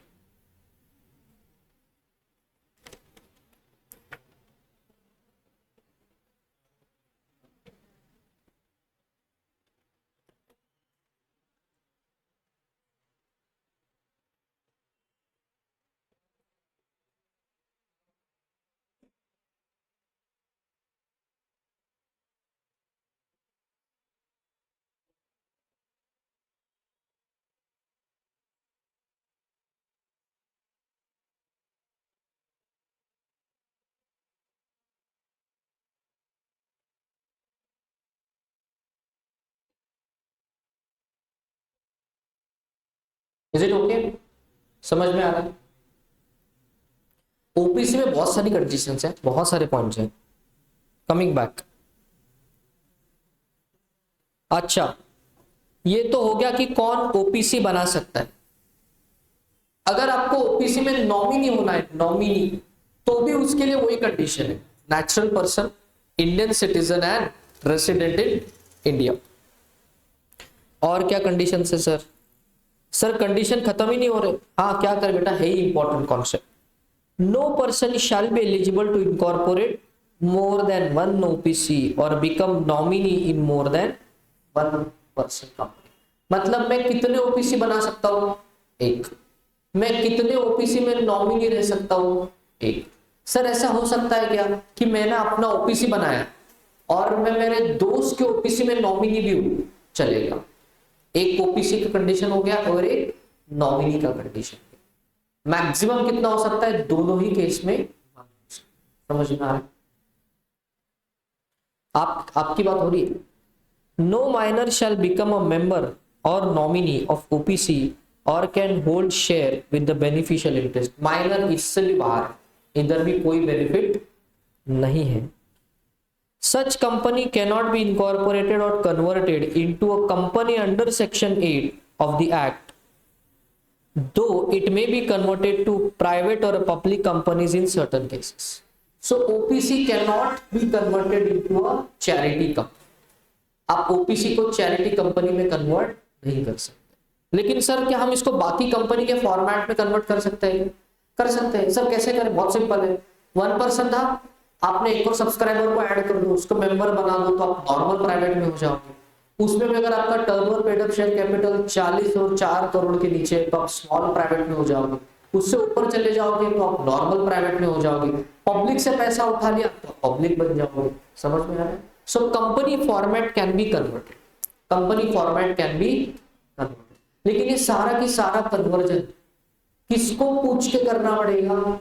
रजिस्ट्रार को पूछ के करना। Keep that in. ये ओपीसी क्या नहीं कर सकती? Such company can not carry out non banking financial investment activities including investment in securities of any body corporate. इसका क्या मतलब है? One person company can not hold shares in other company. One company OPC can not hold shares in other company. Clear cut उन्होंने नहीं कर सकते। आप NBFC का भी काम नहीं कर सकते, ये एनबीएफसी है। आप एनबीएफसी का भी काम नहीं कर सकते। सर क्यों? बिकॉज एनबीएफसी के ना बहुत सारे परमिशंस लेने पड़ते, और एनबीएफसी की one of the basic condition है कि आपका मिनिमम पेड कैपिटल को 50 करोड़ के आसपास। तो आप तो स्मॉल कंपनी के लिमिट से ऊपर जा रहे हो, तो वन पर्सन से तो बहुत आगे निकल गए हो। तो एनबीएफसी के लिए भी एप्लीकेबल नहीं है, ना ही आप किसी दूसरे कंपनी के शेयर्स को होल्ड कर सकते। Is it okay? ये देखो ओपीसी का कुछ डायग्राम आपको दिया हुआ है। One member company, it's a private limited company, encourage entrepreneurship and corporatisation of business. मतलब जो बंदा कंपनीज एक्ट का बेनिफिट लेना चाहता है लेकिन वो सब कुछ अकेले खुद ही करना चाहता है बिजनेस, तो वो ओपीसी बना सकता है। Procedural requirement are simplified through exemptions, separate legal entity, वो सारे कंपनी के बेनिफिट्स आपको मिलेंगे। एंड आपकी लायबिलिटी कैसी होगी? लिमिटेड। अब बोलोगे सर लिमिटेड लायबिलिटी कैसे? जब मैं ही शेयर होल्डर हूं, मैं ही सब कुछ हूं, तो सारी लायबिलिटी तो मेरी है। लेकिन वो लायबिलिटी तो उतनी ही लिमिटेड है ना जितना शेयर कैपिटल है, अनलिमिटेड थोड़ी है। बराबर। पार्टनरशिप में क्या होगा था? जितना कैपिटल है उतना तो है ही, प्लस अनलिमिटेड भी है। वन पर्सन में क्या होगा? अगर मेरे पास 100 शेयर्स है तो 100 शेयर, मैंने तो बताया आपको 100 share into face value of that share, इतनी ही लायबिलिटी है मेरी, उसके ऊपर मेरी लायबिलिटी आने वाली नहीं। तो ये कुछ कंपनी के बेनिफिट है जो आपको मिले। Is it okay? So this is the complete concept of a one person company. फटाफट से रिवाइज कर। What is an OPC? First of all it's a one member, one share holder, one promoter, one director. इसमें आप किसी एक person को nominee add कर सकते, वो एक पर्सन को आप चेंज भी कर सकते, रजिस्ट्रार को बता सकते। वो ओपीसी कौन बना सकता है? Natural person, Indian citizen and resident in India. Same condition applicable for nominee also. You can create maximum one OPC or You and you can be appointed in only one OPC as a nominee. समझ में आ रहा है? OPC क्या नहीं कर सकता है? OPC NBFC का काम नहीं कर सकता, OPC किसी दूसरे कंपनी के शेयर में भी इन्वेस्टमेंट्स नहीं कर सकता। और क्या क्या था? It's a private limited company of course, minor OPC नहीं बना सकता, and OPC can not be converted into a charity का, but it can be converted into some other types of. Is it okay? Exam में ICI का hot favourite question है, तो इसको याद रखना है, राइट? चलो सर, इसमें मिनिमम मैक्सिमम कितने मेंबर हैं? मिनिमम मैक्सिमम कितना डायरेक्टर है? सबका आंसर कैसा है? नाम में लिखा हुआ 1 पर्सन कंपनी। नोट्स पे आता है, इधर देखो। So we have covered all 3 types of private limited companies, normal private, small private and 1 person. अच्छा, 1 पर्सन कंपनी के वहां पर लिख लो, write the name OPC in your name of the company. ये आई डोंट नो कंडीशन उन्होंने क्यों नहीं लिखा है यहां पर, but it should be there. यहां पर लिख लो ऐसे point, should add the word, should add the word OPC in its name, should add the word OPC in its name। मतलब कल जो अगर मैंने कंपनी बताई आपको हमारी वाली Wellgro holdings private limited, it's not a 1 person, में बहुत सारे डायरेक्टर्स हैं, लेकिन अगर वो 1 पर्सन कंपनी होती तो मैं नाम कैसे लिखता? Wellgro holdings private limited into bracket OPC, into bracket क्या लिखना पड़ता? OPC। तो if you are an OPC company, you have to write that word OPC in your bracket में, आपको OPC लिखना ही पड़ेगा, वरना इन्वेस्टर को कैसे पता चलेगा ये कौन सा कंपनी है, OPC है कि नहीं? कैसे पता चलेगा? नाम से पता चलेगा। तो नाम में क्या लिखना पड़ेगा आपको? OPC कंपल्सरी लिखना ही पड़ेगा। Is it okay? अच्छा सर, वो OPC के पहले हम लिमिटेड लिखेंगे या प्राइवेट लिमिटेड लिखेंगे? OPC कौन सी कंपनी है, तो हम क्या लिखेंगे? और प्राइवेट लिमिटेड के आगे ब्रैकेट में OPC। समझ में आ रहा है? कोई प्रॉब्लम नहीं है, good.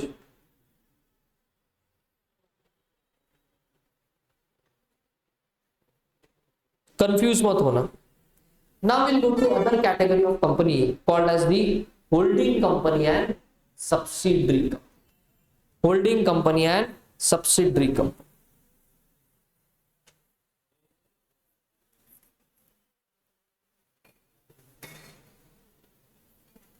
Holding subsidiary,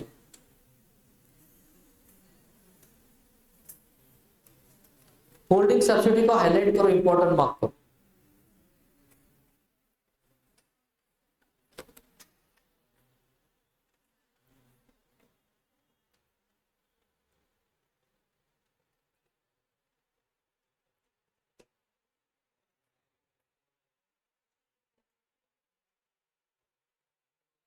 holding subsidiary,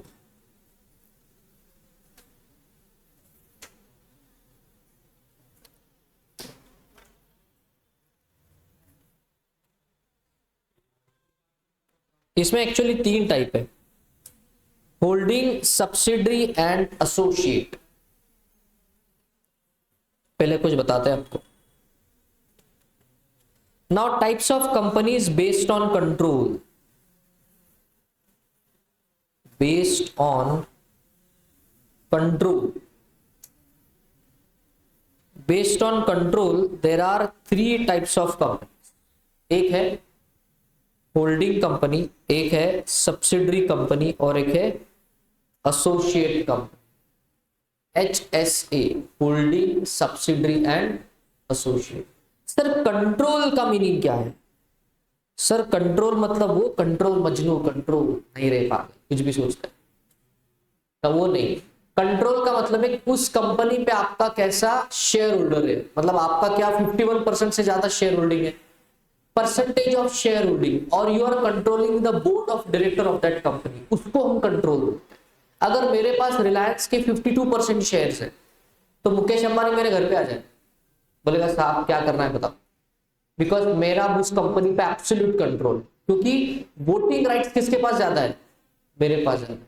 मतलब अगर मुकेश अंबानी ने बोला कि मेरे को जियो लॉन्च करने का, मैं बोला नहीं करने का, तो he can not do that because मेरे पास मेजॉरिटी राइट्स है। वो कितने हो गए, more than 51%। So that is the power of control in the company. एक तो ये हो गया तरीका, शेयर्स को परचेस करके हम कंट्रोल बढ़ा लें।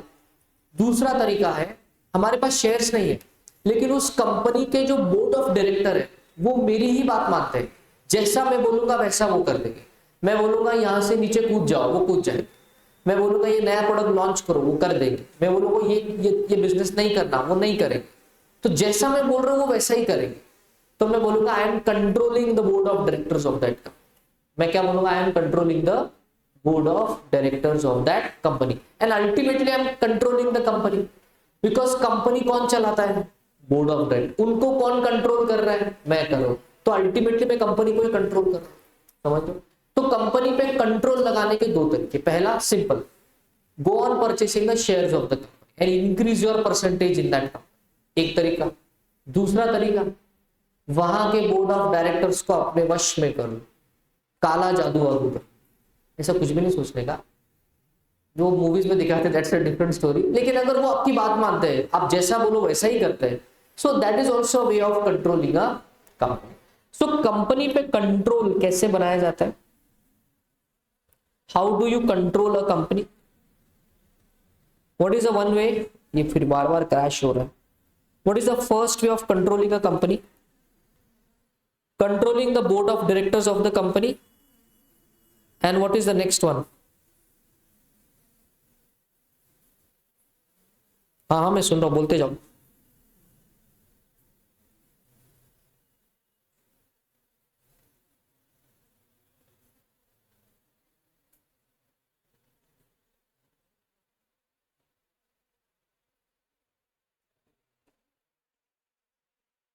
कंट्रोल कैसे कर सकते हो आप, कंट्रोल इन अ कंपनी। दो तरीके आपके पास। पहला तरीका है by controlling large amount of share capital, correct, by controlling large amount of share capital. दूसरा कौन सा तरीका है, बाय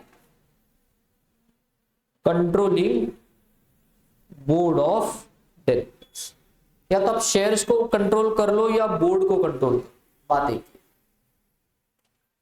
ठीक है, अब इसके बेसिस पे हमारे पास तीन टाइप्स की कंपनीज है, होल्डिंग, सब्सिडरी एंड एसोसिएट। तो सबसे पहले चलते हैं होल्डिंग कंपनी। अब मुझे बताओ, क्या आपके पापा मम्मी, आप मतलब क्या उनका आप पे पूरा कंट्रोल है क्या वो जैसा जैसा बोलते हैं आप वैसा वैसा ही कर लेते हो, आपके पास वैसे ऑप्शन भी नहीं है तो आप कर ही लेते हो। तो हम बोलेंगे वो होल्डिंग है, वो आपकी कौन सी कंपनी हो गई, होल्डिंग। तो चलो सबसे पहले होल्डिंग कंपनी की बात करते हैं, जो सिंपल है समझने की। हम ऐसा कब बोलेंगे कि एक कंपनी दूसरे कंपनी की होल्डिंग कंपनी है। देखो डेफिनेशन बड़ा खतरनाक है। Holding and subsidiary companies are relative terms.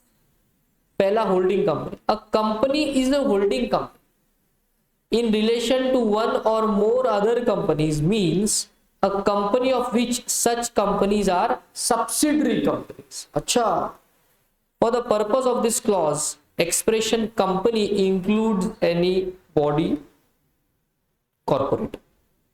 Section 2 clause या subsection 87 defines subsidiary company. वही पब्लिक प्राइवेट वाला खेल है।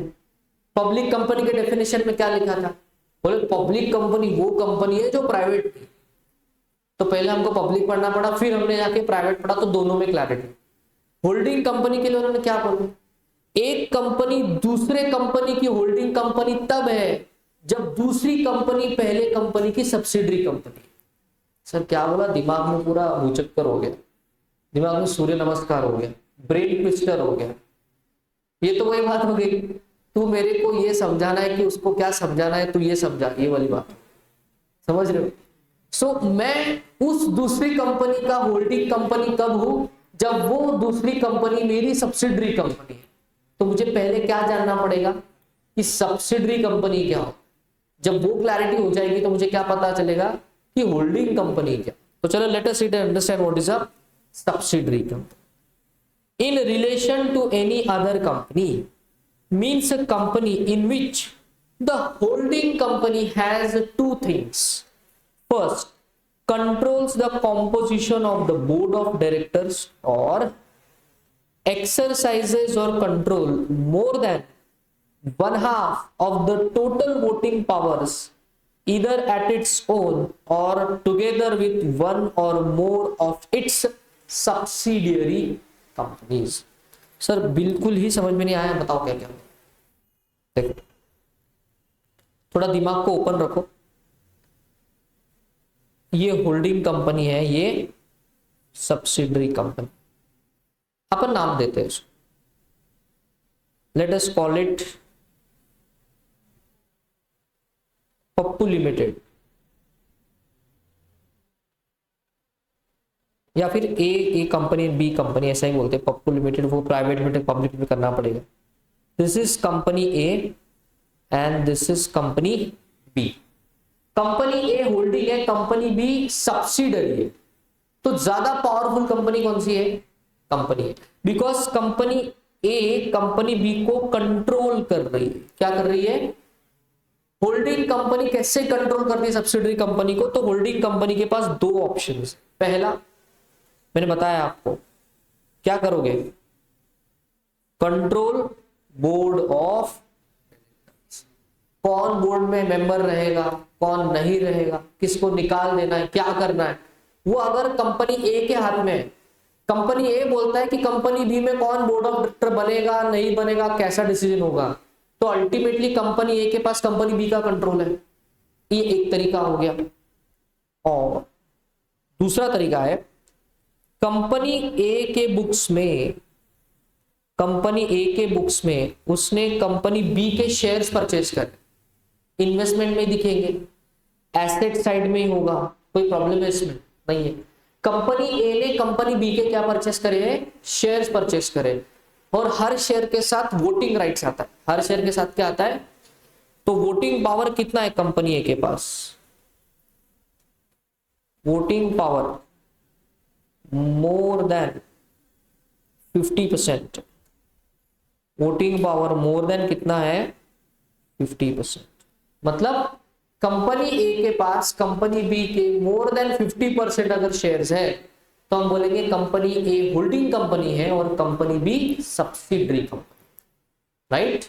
कंपनी ए क्या बन गई? होल्डिंग कंपनी, और कंपनी बी क्या बन गई? Holding subsidiary. होल्डिंग सब्सिडरी में पावरफुल कंपनी कौन सी होती है? Holding company. कमजोर कंपनी कौन सी होती है? Subsidiary company. कौन किसके इशारे पे नाचेगा? सब्सिडरी कंपनी होल्डिंग कंपनी के इशारे पे नाचेगी। Why? Because holding company subsidiary company को कंट्रोल कर रहा है। क्या कर रहा है? कंट्रोल। कंट्रोल करने के दो तरीके। पहला तो बोर्ड ऑफ डायरेक्टर को कंट्रोल कर लो तो कंपनी आपके हाथ में आ जाएगी। सेकेंड, जाके उसके शेयर परचेस करो, मतलब वोटिंग पावर क्या आना चाहिए आपके पास? मतलब अगर मैंने रिलायंस के जाके 52% शेयर परचेस कर लिए और मुकेश अंबानी बोल रहे कि रिलायंस में हम जियो में इतना इन्वेस्टमेंट करने वाले, सारे लोग हाँ बोल रहे और मैं अकेला ना बोल रहा हूं, तो जो मैं बोलूंगा वही होगा, क्योंकि मेरे पास वोटिंग पावर कितना है? So I am alone the majority in the company. So इस तरीके से भी कंट्रोल किया जा सकता है। राइट है? अब उस डेफिनेशन को बात बात करो। What is a holding company? एक होल्डिंग कंपनी ऐसी कंपनी है जो सब्सिडरी को कंट्रोल कर रही है, वो होल्डिंग कंपनी। और सब्सिडरी कंपनी कौन सी कंपनी है? जिसके बोर्ड ऑफ डायरेक्टर को कोई कंपनी कंट्रोल कर रहा है या उसके मोर देन वन हाफ, मतलब मोर देन 50% वोटिंग राइट्स किसी दूसरी कंपनी के पास है, तो ये सब्सिडरी है, वो होल्डिंग। समझ में आ रहा है? कंट्रोल कौन करता है? Holding company. कंट्रोल किसको किया जाता है? सब्सिडरी का। समझ में आ रहा है? अभी ये कंट्रोल डायरेक्ट भी हो सकता है, ये कंट्रोल इनडायरेक्ट भी हो सकता है। कैसे? कंपनी ए है, कंपनी बी है और कंपनी सी है। देखो, आपका एक दोस्त है, उस दोस्त का एक दोस्त है, तो वो और आप रिलेटेड हो गए। अरे हाया ना, पप्पू और इधर राजू, राजू का दोस्त है काजू, तो पप्पू और राजू ओरिजिनल फ्रेंड्स है, राजू और काजू ओरिजिनल फ्रेंड्स है। तो अभी क्या हो गया, यहां पे एक अनचाहा रिश्ता बन गया है, का रिश्ता नहीं बेटा, पप्पू और काजू इनका आपस में दोस्ती हो गई है, बिकॉज दोस्त का दोस्त अपना दोस्त। फिर से एक बार, क्या, दोस्त का दोस्त अपना दोस्त। तो रिलेशन डायरेक्ट भी हो सकता है, रिलेशन इनडायरेक्ट भी हो सकता है। उसी तरीके से कंट्रोल डायरेक्ट भी हो सकता है, कंट्रोल इनडायरेक्ट भी हो सकता है। समझ रहे हो कैसे सर, कैसे कैसे कैसे, समझो समझो समझो।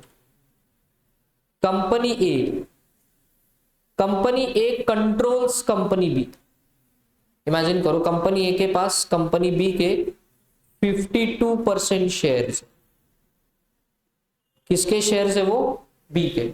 तो नामकरण कर देते हैं, कंपनी बी कौन बन गई, सब्सिडरी, कंपनी ए कौन हो गई, होल्डिंग। अब एक तीसरा कंपनी पिक्चर में आता है, जेड, कंपनी जेड है। अब कंपनी बी ने कंपनी जेड के शेयर्स को परचेज किया, कंपनी बी ने क्या किया, कंपनी जेड को शेयर को परचेज किया। कंपनी बी के पास जेड के 80% शेयर्स। कितने परसेंट शेयर्स है, तो अगर हम बी और जेड के रिलेशन को देखें तो जेड कौन हो गई, बेवफा। अरे क्या बोल रहे हो भैया, जेड बेवफा नहीं, सब्सिडी होल्डिंग की बात हो रही है। जब भी मैं बोलता हूं हो गई, बच्चों के मन में बेवफा ही आता है। नहीं नहीं नहीं नहीं, नहीं। गलत सोच रहे हो आप। कंपनी जेड कौन हो गई, subsidiary of B, subsidiary of B. Company B कौन हो गई, होल्डिंग ऑफ जेड, करेक्ट। अब क्या यहां पे कोई अनचाहा रिश्ता बन गया है, ए और जेड का कोई शेयर का परचेस नहीं है, कोई कंट्रोल नहीं है, लेकिन क्या ए इनडायरेक्टली कंट्रोल करता है जेड को। देखो, ए जैसा बोलेगा वैसा बी करेगा, और बी जैसा बोलेगा जैसा जेड करेगा। तो ए को बोलना है कि जेड को नचाओ, तो ए क्या बोलेगा, बी तू जेड को बोल कि तू नाच, बी जेड को बोलेगा तू नाच। तो अल्टीमेटली जो ए को चाहिए था वो जेड ने कर लिया। So it's an indirect control, it's a indirect control. So इसका आउटकम क्या है, इसका आउटकम क्या है, A is holding company of B and Z, A is a holding company of B and Z. B के पास, ए के पास बी का कैसा कंट्रोल है, डायरेक्ट कंट्रोल है, और ए का जेड पे कैसा कंट्रोल है, इनडायरेक्ट कंट्रोल। दोनों टाइप के कंट्रोल को वैलिड माना गया है। कंट्रोल होना जरूरी है, चाहे वो डायरेक्ट हो या वो इनडायरेक्ट। बात समझ में आ रही है, आर यू अंडरस्टैंडिंग दिस। अब इस सिचुएशन को और ट्विस्ट करते, लेयर को इंक्रीज करते।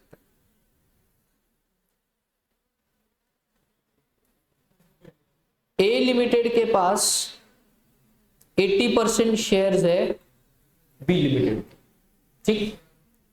बी लिमिटेड के पास जेड लिमिटेड के 40% शेयर। कितने शेयर्स है, 40%। लेकिन ए लिमिटेड ने जेड लिमिटेड में डायरेक्ट इन्वेस्टमेंट भी किया हुआ है, डायरेक्ट इन्वेस्टमेंट भी किया हुआ है। तो ए लिमिटेड के पास जेड लिमिटेड की टोटल 20% शेयर्स। कितने शेयर्स है, 20%। तो अब यहां से हमें क्या क्या पता चला, पहला सीधा सीधा रिलेशन लिख लेते हैं। First outcome is A is a holding company of B which is a subsidiary. Second, क्या बी होल्डिंग कंपनी है जेड का, नहीं, क्योंकि कितने शेयर है, सिर्फ अपना कंडीशन कितना है, मोर देन 50%। लेकिन ए का जेड पे क्या कंट्रोल है, खुद कितना कंट्रोल कर रहा है डायरेक्ट 20%, और इनडायरेक्ट कंट्रोल कितना है, टोटल कितना हो गया, क्या 1/2 से ज्यादा है।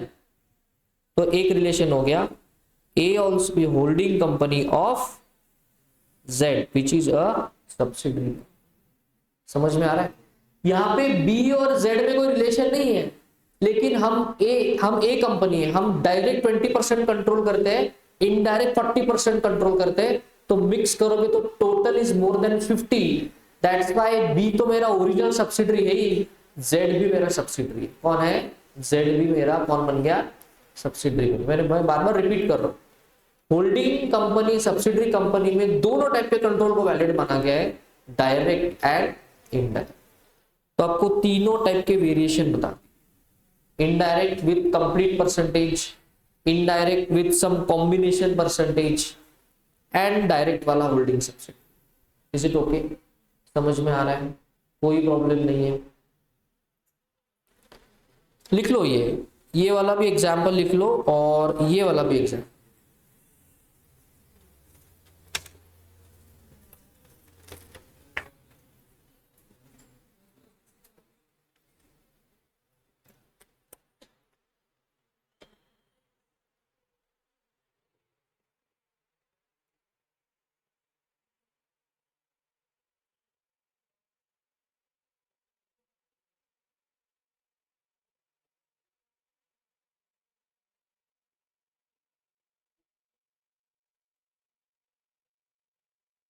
अभी कुछ बच्चों का में सवाल है, sir A limited B limited में 80% होल्ड करता है, बी लिमिटेड जेड में 40% होल्ड करता है, तो कैलकुलेशन करते वक्त हम 40% का 80% कैलकुलेट करेंगे क्या?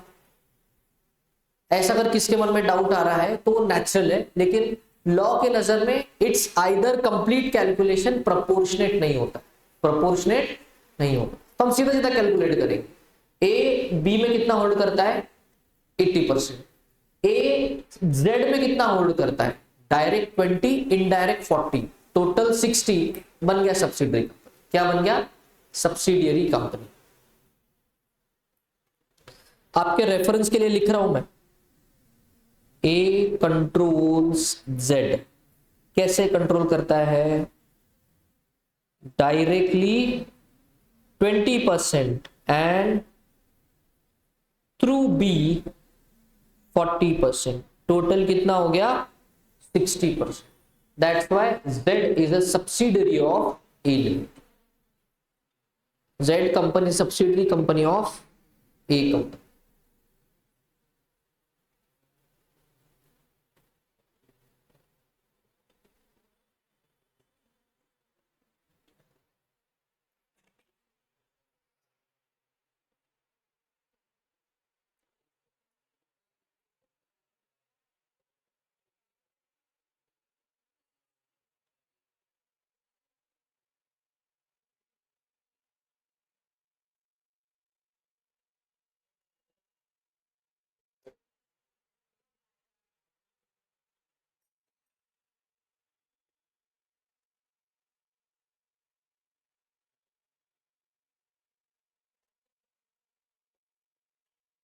Is it okay?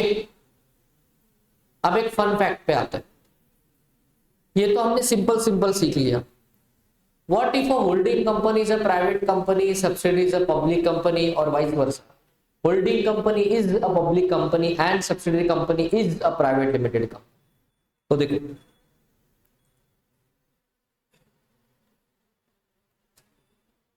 Holding company if it's a public limited company and उसकी subsidiary company if it is also a public company, तो कोई प्रॉब्लम ही नहीं है, दोनों ही पब्लिक कंपनी है।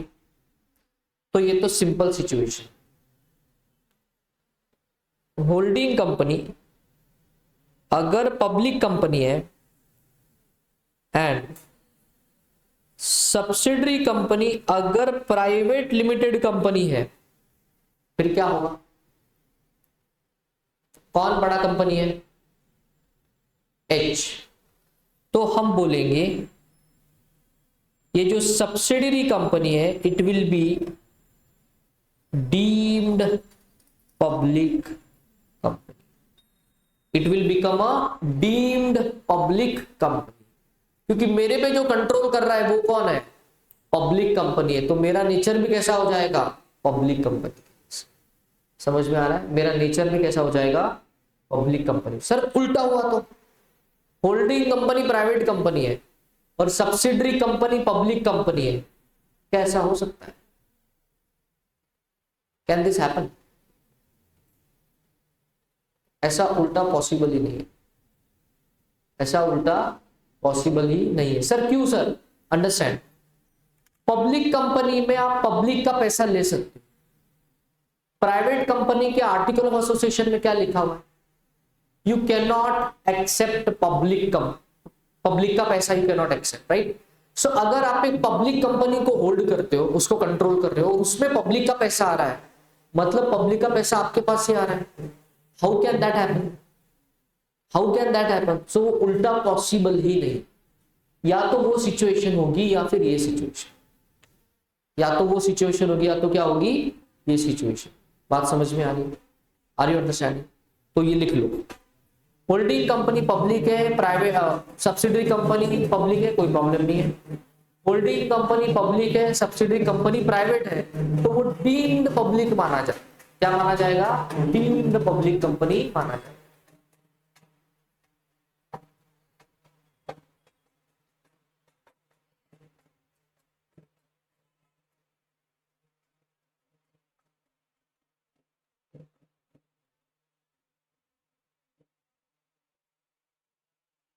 Is it okay?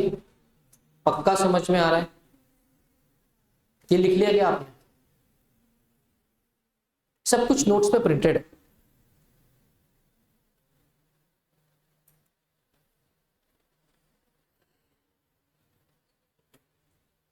ये देखो, layer in relation to holding company means its subsidiary और सब्सिडियरीज। एक कंपनी के पास कितनी सब्सिडरी कंपनीज हो सकती है, कोई लिमिट नहीं, एक कंपनी के पास n number of subsidiary companies हो सकती है। कुछ एग्जांपल भी आपको दिया हुआ है, ये देखो, status of a private company which is a subsidiary to a public company, अभी मैंने बताया, in view of section 2 subsection 71 of the act, a private company which is a subsidiary of a public company shall be deemed to be a public company for the purpose of this act, even where such subsidiary company continues to be a private company in its articles। मतलब क्या sir, A limited public company है, उसकी subsidiary B limited private limited company है, तो law की नजर में B limited कौन बन गई, प्राइवेट लिमिटेड बन गई। लेकिन ये सिर्फ ए लिमिटेड के एंगल से, अगर हम बी लिमिटेड को इंडिविजुअली देखें, वो आज भी प्राइवेट लिमिटेड कंपनी है। क्यों? क्योंकि उसके आर्टिकल ऑफ एसोसिएशन में वो 3 क्लॉजेस लिखे हुए हैं, shares are not freely transferable, maximum 200 members can not accept public deposits, can not accept public deposits. तो होल्डिंग सब्सिडरी के रिलेशन के लिए B limited will be a deemed public company, correct है। सी, मान लेना और हो जाने में फर्क होता है। आपने किसी को अपना मान लिया, लेकिन वो आपका है या नहीं, इसमें फर्क है कि नहीं। सो डीम करना और हो जाना, इसमें फर्क है। So it's a deemed public company but not actually public company. समझ में आ रहा है? स्टेटस के हिसाब से अगर हम होल्डिंग कंपनी के एंगल से देखें तो वो पब्लिक कंपनी, लेकिन हम उसको इंडिविजुअल के एंगल से देखें तो वो प्राइवेट लिमिटेड कंपनी। वही लिखा हुआ है, it is a private company in its articles. और इसीलिए उल्टा सिचुएशन पॉसिबल नहीं है कि प्राइवेट कंपनी होल्डिंग कंपनी और सब्सिडरी कंपनी पब्लिक कंपनी। तो प्राइवेट कंपनी ऐसा हो ही नहीं सकता, क्योंकि वो पैसा पब्लिक से लेते हैं, ये पैसा पब्लिक से ले नहीं सकते, तो सिचुएशन अटक जाए। समझ में आ रहा है? यहां तक के लिए बंद करें आज, बाकी की चर्चा कल करें।